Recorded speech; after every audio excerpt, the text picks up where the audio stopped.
मुख्यमंत्री आणि दोन्ही उपमुख्यमंत्री शिवाजी पार्क मध्ये राहणार आज उपस्थित. शिवाजी पार्क मध्ये आज दुपारी स्वरसम्राजी आशा भोसले यांच्या पार्थिवावर होणार अंत्यसंस्कार.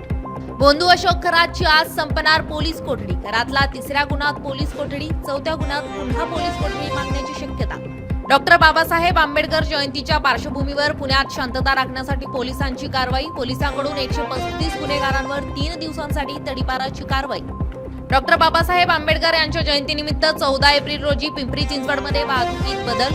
पिंपरी चौकात मोठ्या प्रमाणावर गर्दी होण्याची शक्यता. नागरिकांनी पर्यायी मार्गाचा वापर करावा, वाहतूक विभागाचं आव्हान. अमरावती जिल्हा रुग्णालयात प्लास्टरसाठी पैशांची मागणी. ड्रेसिंग विभागातील कर्मचाऱ्यांचा मनमानी कारभार उघडकीस. रायगडच्या महाडमध्ये 3 तास वीज पुरवठा खंडित. आंब्याच्या झाडाची फांदी विद्युत तारेवर पडल्याने तार तुटल्याने वीज पुरवठा खंडित. महाडकर उकाड्याने हैराण.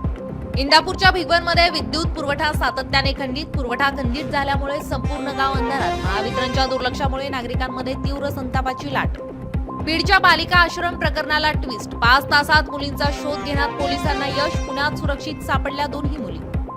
वाशिमच्या कारंजा शहरातील गादी कारखान्याला भीषण आग. आगीमुळे परिसरात धावपळ. आग लागल्याने 25 लाख रुपयांचं नुकसान. ठाण्याकडून मुंबईकडे येणाऱ्या ईस्टर्न एक्सप्रेस हायवेवर डंपरची बाईकला धडक. धडकेत 2 जणांचा जागीच मृत्यू. मृत व्यक्ती साकिनाका येथील रहिवासी. पोलिसांनी डंपर चालकाला घेतलं ताब्यात. या होत्या सकाळच्या काही महत्त्वाच्या घडामोडी. पाहत रहा LS मराठी.